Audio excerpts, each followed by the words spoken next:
Ready to warp reality with your videos? I'm going to show you how to stretch your footage in CapCut PC for some seriously cool effects. First, launch CapCut PC and import the video you want to stretch. Drag and drop it onto your timeline. Now, select your video clip on the timeline on the right side. You'll see the basic settings panel. Scroll down until you find the scale option. This is your primary tool for stretching. Drag the scale slider to the right to zoom in and effectively stretch your video. Notice how the video gets wider, but also crops in from the top and bottom. Scale it back down. The scale tool will enlarge the video, so use it sparingly to counter the cropping. Use the position settings, the X and Y coordinates, to adjust the horizontal and vertical position of your video.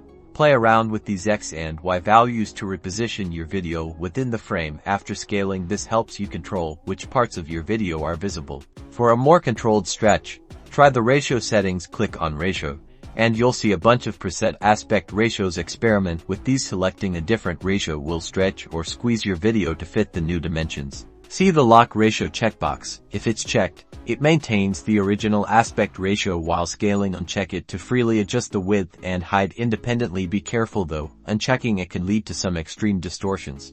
And there you have it. You've mastered the art of stretching videos in CapCut PC. Use these techniques to add a unique flavor to your videos and create awesome visual effects. Don't forget to like and subscribe for more CapCut tutorials.